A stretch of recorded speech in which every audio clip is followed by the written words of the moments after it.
नमस्ते friends, thank you so much.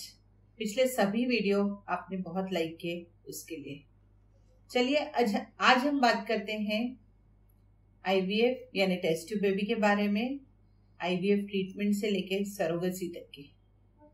सबसे पहले आपने जो पिछले वीडियोस देखे हैं उसमें आपके ध्यान में आया होगा कि टेस्ट ट्यूब बेबी यह आगे की स्टेप है आईयूआई के बाद की। आईयूआई यानी था कि भाई स्पर्म को वॉश करके अंदर यूट्रस के अंदर डालना, और अब हम उसके आगे अगर किसी पेशेंट में ट्यूब्स टोटली ब्लॉक है या फिर स्पर्म काउंट बहुत कम है, जैसे कि 1 मिलियन 2 मिलियन की भी आईयूआई से नहीं ट्रीटमेंट से नहीं रह सकता, उन केसेस में, या फिर कुछ केसेस ऐसे होते हैं अनएक्सप्लेन इनफर्टिलिटी, या कुछ केसेस ऐसे होते हैं जिनके ऊसाइड में कुछ प्रॉब्लम होता है या अंडे बिल्कुल रहते ही नहीं है, जैसे एज ज्यादा होने से, या पुअर ओवेरियन रिजर्व या प्रीमैच्योर ओवेरियन फेलियर। ये एक एंटिटी ऐसी है कि जिसमें इवन 28 साल की उम्र में लेडी के ओवरी का फंक्शन किसी कारण से बंद हो जाता है, या किसी को कुछ हार्मोनल डिस्टर्बेंसेस या क्रोमोसोमल डिस्टर्बेंसेस जैसे टर्नर सिंड्रोम, जिसमें कि ओवरी में अंडे ही नहीं होते। ऐसे कुछ सिचुएशंस ऐसी होती हैं कि जिसमें हमको टेस्ट ट्यूब बेबी के लिए आगे ट्रीटमेंट देना पड़ता है। आजकल के इस टेक्निकल युग में इतने सुंदर लैब्स के कारण I can think that every women's dream of having baby can be true if properly treated in proper centres. तो आइए अब आपको बताना चाहूंगी कि टेस्ट ट्यूब बेबी क्या होता है। जैसे आपने पिछले वीडियो में देखा बच्चा कैसा तैयार होता है, तो आइए अब हम देखते हैं कि टेस्ट ट्यूब बेबी ट्रीटमेंट क्या होता है। इसमें लेडीज को करीब 10 दिन तक के या किसी को 15 दिन तक के इंजेक्शंस दिए जाते हैं। फॉलिकुलर मॉनिटरिंग किया जाता है। फॉलिकुलर मॉनिटरिंग यानी अंडे बढ़ रहे हैं या नहीं। सुपर ओव्यूलेशन किया जाता है यानी मल्टीपल एग्स तैयार किए जाते हैं लेडी में। वो अंडे सोनोग्राफी गाइडेंस से बहुत सेफली बाहर निकाले जाते हैं और उसे एक डिश में स्पर्म्स, वॉश स्पर्म के साथ में रखा जाता है इंक्यूबेटर में, और वह स्पर्म उसको फर्टिलाइज करता है, एम्ब्रियो तैयार करता है। उस एम्ब्रियो को रेगुलरली चेक करके डे 3 का एम्ब्रियो या फिर डे 5 का एम्ब्रियो यूट्रस के अंदर डाला जाता है। उसे एम्ब्रियो ट्रांसफर कहते हैं। यह होता है सिंपल आईवीएफ प्रोसीजर, और इसमें जो चांसेस रहते हैं प्रेगनेंसी के अप टू 40 to 50% तक के रहते हैं। इसके आगे के स्टेप्स जो है वह यह है कि भाई अगर स्पर्म्स बहुत कम है और स्पर्म फर्टिलाइज नहीं कर पा रहे हैं किसी कारण से, तो ये जो आप डायग्राम देख रहे हैं इसमें ये जो गोल है ये पूरा अंडा है, और ये जो निडल दिख रही है इसमें से स्पर्म अंडे के अंदर डायरेक्टली डाला जाता है। इसे इक्सी ऐसा टेक्निक कहा जाता है, इंट्रासाइटोप्लाज्मिक स्पर्म इंजेक्शन, और इसके द्वारा डायरेक्टली जो क्रोमेटिन मटेरियल स्पर्म का अंडे के इसमें जाएगा, निकलेगा, और बच्चा तैयार हो जाता है, एम्ब्रियो फॉर्म होता है। ये एम्ब्रियो को हम लैब में फिर 2 दिन 3 दिन या 5 दिन ब्लास्टोसिस्ट स्टेज तक के रखते हैं, और इसे फिर 5वें दिन यूट्रस के अंदर ट्रांसप्लांट किया जाता है एम्ब्रियो ट्रांसफर द्वारा। अब देखिए फ्रेंड्स, आंखों से न दिखने वाला अंडा और आंखों से न दिखने वाला स्पर्म, उनको मिलाना, उसका बच्चा बनाना, वह 5 दिन बाहर ह्यूमन कंडीशंस, अपनी बॉडी में जैसी कंडीशन रहती है वैसे रखना, और उसके बाद पेशेंट के अंदर डालना, वह बच्चा 9 महीने बढ़ता है और बाद में हमारे जैसा होता है, physically mentally strong and intelligent. It is really technological advances and best lab which can give this. और इसका जो फर्स्ट साइकिल रहती है, फर्स्ट साइकिल का मतलब है जब हमने पहली बार प्रयत्न किया तो ऑल ओवर वर्ल्ड इसके रिजल्ट्स 40 to 50% है। अब जब हम सेकेंड टाइम वही पेशेंट में करते हैं तो उसके रिजल्ट होते हैं 60 to 70%। तो आप लोग ये जरूर पूछेंगे कि भाई हम इतना खर्चा भी कर रहे हैं, आप हमें गारंटी दीजिए। तो भाई गारंटी तो हम भगवान से भी नहीं मांग सकते ना। भगवान भी जब शादी के पहले महीने में 100 अगर जोड़े रहते हैं तो उसमें पहले महीने में कितने लोगों को रहता है? हार्डली 1 हाथ को। पहले 3 महीने में कितने को रहेगा? 10%। पहले 6 महीने में 30 से 40%, ये स्टैटिस्टिक्स है, और पहले साल में 50% लोगों को रहता है। 50% लोगों को नहीं रहता है और उनको ट्रीटमेंट की जरूरत पड़ती है। ऐसा क्यों? क्योंकि ह्यूमन रिप्रोडक्शन साइकिल ही ऐसी है, यानी इंसानों में बच्चा तैयार होना हर महीने में नहीं होता है। अंडे निकलते भी रहे और स्पर्म्स भी अच्छे रहे तो भी हर महीने में प्रेगनेंसी नहीं रहती, नहीं तो दुनिया में कीड़े मकोड़े जैसी इंसानों की भी अवस्था हो जाती थी, उतने सारे तादाद में हो जाते थे। तो ये ह्यूमन रिप्रोडक्शन साइकिल ऐसी होने के कारण आईवीएफ के सक्सेस रेट तो अब 90% तक के भी हो गए हैं, 80 to 90%। लेकिन अगर आपने 3 साइकिल की है वही पेशेंट में, तो definitely I can guarantee 80 to 90% of the result to the concern couple, depending on their causes of infertility. Of course बहुत एल्डरली कपल है, जैसे 45 ईयर के हस्बैंड वाइफ है, या फिर कोई बहुत ही मेजर प्रॉब्लम है, तो उसमें चांसेस थोड़े कम भी होते हैं। लेकिन टेक्नोलॉजी इतनी एडवांस हो चुकी है कि आपने इनफर्टिलिटी, जब आपने सोचा कि मुझे बच्चा चाहिए, उसके बाद में आप खुद कोशिश करिए 3 से 6 महीने तक के, गिव योरसेल्फ अ टाइम। अगर उसमें आपको नहीं होता है तो आपको इनफर्टिलिटी स्पेशलिस्ट के पास जाना चाहिए। जनरल गायनेकोलॉजिस्ट एक अलग व्यू पॉइंट से पेशेंट को देखता है, इनफर्टिलिटी स्पेशलिस्ट एक अलग व्यू पॉइंट से देखता है, और उसके बाद में आपका ट्रीटमेंट रेगुलर ट्रीटमेंट से भी हो सकता है, लैप्रोस्कोपी हिस्ट्रोस्कोपी लगती है, या फिर आईयूआई लगता है, या फिर आईवीएफ। ये सब स्टेजेस ऑफ ट्रीटमेंट है। Step wise treatment is very important for ultimate goal of giving you a baby and your goal of taking baby from hospital. But we really help you to make your dream come true through all this high-tech infertility procedures. अब हम आते हैं donor sperm and donor egg के बारे में। तो मुझे आशा है आईवीएफ, प्लेन आईवीएफ, इक्सिंग यह आपको समझ चुका है। अब donor sperm, Vicky donor movie तो सभी ने देखी होगी, और आपको और एक बहुत बड़ा मिथ जो आईवीएफ सेंटर के बारे में सब जगह रहता है कि भाई स्पर्म खुद के हस्बैंड के नहीं यूज होते हैं। तो यहाँ मैं बहुत बोल्डली आपको कहना चाहूंगी कि हम लोग सेंटर में कंप्यूटराइज सिस्टम से आपका एक नंबर जनरेट करते हैं, और वह नंबर जनरेट करने के बाद ही आपके पूरे samples, biological specimen, sperms, egg, ये सब वो नंबर के द्वारा ही फर्टिलाइज किए जाते हैं, और इसमें मिक्सिंग के चांसेस बिल्कुल 0% है। Believe me. एक और मूवी आ गई थी अभी थोड़े दिन पहले, गुड न्यूज, उसने भी बहुत हैवॉक कर दिया था। बट ये सब it is just medical fictions, ये रियलिटी नहीं होती है। Reality is different than medical fiction. Please don't carry away with this medical fictions. तो अब डोनर स्पर्म्स कैसे? अनफॉर्चुनेटली अगर हम इनफर्टाइल कपल में देखेंगे तो अभी करीब 50% लोगों में हमें मेल फैक्टर दिखता है। मेल फैक्टर यानी हस्बैंड का फैक्टर रखता है, या तो ये हो सकता है कि भाई उनके स्पर्म काउंट कम है, स्पर्म की मोटिलिटी कम है, मॉर्फोलॉजी कम है, ठीक नहीं है, या उनको इजैकुलेशन का प्रॉब्लम है, इरेक्शन का प्रॉब्लम है, या deposition of semen in vagina, इसका प्रॉब्लम है। यह कई सारे मल्टीपल मेल फैक्टर होते हैं, और कई बार ट्रीटमेंट के लिए ऐसा होता है कि फीमेल अकेली आ जाती है सास के साथ, और वो लोग प्रेशराइज करते हैं कि भाई उसका सब अच्छा है, इसको ट्रीटमेंट दो। ऐसा नहीं होता है। बच्चा दोनों को बन के ही बनाया जा सकता है, अकेले के ट्रीटमेंट से बच्चा नहीं हो सकता। तो हस्बैंड ने हमेशा साथ में ट्रीटमेंट के लिए आना ही चाहिए। अब अगर किसी केसेस में, इसका मैं एक छोटा सा एग्जांपल आपको फैक्ट्री का बताती हूँ। फैक्ट्री में क्या होता है? प्रोडक्शन होता है और ट्रांसपोर्टेशन होता है। ट्रांसपोर्टेशन जैसे अगर एक हम एग्जाम्पल है मोबाइल की, एक फैक्ट्री का, एक फैक्ट्री में मोबाइल बन रहा है और वहां से आपके हाथ में आ रहा है।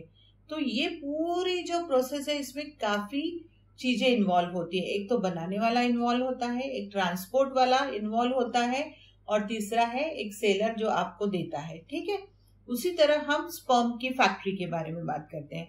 स्पर्म कहाँ बनाए जाते हैं? उसकी फैक्ट्री है टेस्टिस, जो नीचे 2 गोलियां रहती है उसे टेस्टिस कहा जाता है, उसके अंदर स्पर्म्स बनाए जाते हैं। स्पर्म बनने के बाद में वो बाहर निकलते हैं, और जब बाहर निकलते हैं उनको कैपिसिटेशन होता है, मैचुरेशन होता है और बाहर आते हैं। तो ट्रांसपोर्टेशन, तो फैक्ट्री में या तो प्रोडक्शन फेलियर है तो क्या होगा कि वह मेल को एक भी स्पर्म्स है ही नहीं, unfortunately God has not given sperms to him, तो वह एक कारण हो गया। तो उसमें क्या करना पड़ेगा, अब आप बताइए। अगर जो चीज है ही नहीं, बॉडी में ही नहीं है, तो क्या जब हमें डोनर स्पर्म लेना ही पड़ेगा, है ना, इजंट इट। अब दूसरा प्रॉब्लम ये होता है कि स्पर्म बन तो रहे हैं लेकिन बाहर नहीं आ रहे, ट्रांसपोर्ट का स्ट्राइक है या ट्रांसपोर्ट फेलियर है, यानी वो बन रहे हैं लेकिन बाहर नहीं निकल पा रहे क्योंकि वास डिफरेंस में ऑब्स्ट्रक्शन है, या कोई अंदर इन्फेक्शन के कारण एडिशन हो गया है, या और कोई प्रॉब्लम है मेडिकल हार्मोनल, उसके कारण यह बाहर नहीं आ पा रहे। ऐसी सिचुएशन में हम डायरेक्ट, और ये बहुत अच्छी ट्रीटमेंट टीसा या माइक्रो टी से, इसमें टेस्टिस के अंदर निडल डाल के हम स्पर्म्स को बाहर निकाल सकते हैं और उसे आईवीएफ लैब में वॉश करके वो स्पर्म्स हम अंडे में डाल सकते हैं, बच्चा तैयार कर सकते हैं, और ये बच्चा फीमेल के यूट्रस में डाल के she can have baby. So this is such a nice technology. अगर ये टेक्नोलॉजी माइक्रोटीसा की नहीं होती तो वो हस्बैंड जो कि एजोस्पर्मिक है या नेक्रोस्पर्मिया है, जिसमें बिल्कुल स्पर्म नहीं है या जो भी है वो डेड है, ऐसे केसेस को भी हम टेस्ट ट्यूब बेबी द्वारा टीसा यानी testicular epididymal sperm aspiration, and similarly micro-TZ is same technique but using a microscope and small instruments. So with this TISA and micro-TISA we can take out, and we had given many babies in Amravati with this micro-TISA technique. So believe me, this is very nice technique for azoospermic male. अब कई बार कैसा होता है कि sperm count बहुत कम होता है, 2 million 3 million, ऐसे केसेस में हम IUI करें तो भी रिजल्ट नहीं मिलता है और आईवीएफ के बिना उनका चारा नहीं रहता है, लेकिन हस्बैंड के ही स्पर्म्स यूज करके इसमें हम उनको बच्चा दे सकते हैं और इसे इक्सी द्वारा दिया जाता है, जैसे कि मैंने अभी आपको बताया था। तो बिलीव मी, मेल फैक्टर 50% है, उनको प्रॉपरली लोकली एग्जामिन करना पड़ता है उनको भी, और उनके अगर जरूरत पड़ती है तो कलर डॉपलर सोनोग्राफी या स्क्रोटल एरिया का करना पड़ता है। उसके बाद में उनका सीमेन एनालिसिस उसके पहले होता है। उसके बाद हार्मोनल, अगर काउंट कम है, मोटिलिटी कम है या कोई और प्रॉब्लम है तो हार्मोनल लेवल्स कराने पड़ते हैं, और जो हार्मोन के लेवल्स कम ज्यादा है बॉडी में उसके इंजेक्शंस भी आते हैं, कुछ जेल्स भी आते हैं, यह सब देके even mails can their sperms can be used even if it is very low count। अगर एजोस्पर्मिया है और अगर अंदर स्पर्म्स हैं तो टीसा से स्पर्म निकाल के उनको बच्चा हो सकता है। लेकिन अनफॉर्चुनेटली अगर स्पर्म्स है ही नहीं, फैक्ट्री भगवान ने बनाई नहीं या टेस्टिस काम ही नहीं कर रही, ऐसे केसेस में ही स्पर्म डोनेशन लिया जाता है। So is it very clear कि किसी और के स्पर्म्स नहीं यूज होते किसी भी आईवीएफ सेंटर में, और अगर हमको स्पर्म डोनेशन लेना है तो हम आपको पहले काउंसलिंग करेंगे, आपके हस्बैंड का कंसेंट लगेगा, हस्बैंड को वाइफ को दोनों को बिठा के काउंसलिंग किया जाता है, दोनों का कंसेंट लिया जाता है, तभी स्पर्म डोनेशन यूज होता है। अब हम दूसरे साइड का डोनर oocyte के बारे में बात करते हैं। कई लेडीज, अभी ये जो टेक्नोलॉजी बहुत अच्छी आ गई है आईवीएफ में, ये अभी last we can say a decade और मोर से ज्यादा अच्छे से रिजल्ट्स आ रहे हैं आईवीएफ के, because of very nice culture media. So कुछ लेडीज जो कि अब 40 के हो गए हैं, 42 के हो गए, जिनका AMH बहुत कम है या प्रीमैच्योर ओवेरियन फेलियर है या कुछ केसेस है कि अंडे बन ही नहीं रहे, ऐसे केसेस में एग डोनेशन भी लिया जाता है। एग डोनेशन यानी किसी, जैसे अगर हमारी किडनी खराब हुई तो हम किसी और की किडनी लेते हैं, है ना, लीवर खराब हो गया तो लीवर लिया जाता है, इवन हार्ट ट्रांसप्लांट और स्किन ट्रांसप्लांट भी होने लग गए हैं। उसी तरह egg donation, sperm donation is a reality of life and can be taken from other ladies. जो 10-12 दिन के इंजेक्शन वो लेडी को दिए जाते हैं, उसके एग्स निकाले जाते हैं और उसको फर्टिलाइज किया जाता है हस्बैंड के स्पर्म से, ठीक है। अब तीसरी एंड ये सब जो मैं आपको बता रही हूँ ये सब लीगल है under ICMR, Indian council of medical research. ये पूरी चीजें जो होती है यह लीगलाइज्ड होती है, इसमें कुछ छुपाया नहीं जाता है, सबका कंसेंट लिया जाता है, 1:1 टॉक किया जाता है, काउंसलिंग करके फ्री होता है। अब तीसरी चीज है एम्ब्रियो डोनेशन। अनफॉर्चुनेटली अगर हस्बैंड में भी स्पर्म्स नहीं है, वाइफ में भी अंडे नहीं है, ये लोग भी खुद का बच्चा हो सकता है। इनके महिला के अंदर ही एम्ब्रियो डोनेशन किया जाता है और वह एम्ब्रियो महिला के अंदर रख के उसमें बढ़ाया जाता है और उससे भी उसको बच्चा हो सकता है। बट बिलीव मी, यह सब चीजें लीगलाइज्ड है। इसी के साथ में जिसका अंडा लिया जाता है या जिसका स्पर्म लिया जाता है वो कमिश्निंग कपल को बताया नहीं जाता, उनको नहीं मालूम रहता। यह एक like it is a professional secrecy कि भाई किसका अंडा ले रहे हैं वह और किस लेडी को दिया जा रहा है वह उनको मालूम नहीं होना चाहिए। और रीजन क्या है? रीजन ये है कि ये जेनेटिक मटेरियल हम किसी और का ले रहे हैं, हो सकता आगे जाके वह आपको हैरेस करे या फिर डीएनए टेस्ट द्वारा मालूम पड़े। तो यह सब चीजों के कारण यह बताया नहीं जाता है। यह लीगली बताना नहीं चाहिए कि किसका अंडा किसको दिया जा रहा है या किसके स्पर्म्स हम यूज कर रहे हैं डोनर साइकिल्स में। और इसके लिए आईसीएमआर ने कुछ गाइडलाइंस दी है, उसके तहत ही हम काम करते हैं इंडियन पिनल कोड और इंडियन गाइडलाइंस के हिसाब से। तो लग रहा है ना ऐसा किस्से कहानियों जैसा कि क्या सच में ऐसा होता है? I'll share few very beautiful photographs and video of babies born at our center. You will be delighted to see those babies. Now comes last part of the talk is surrogacy.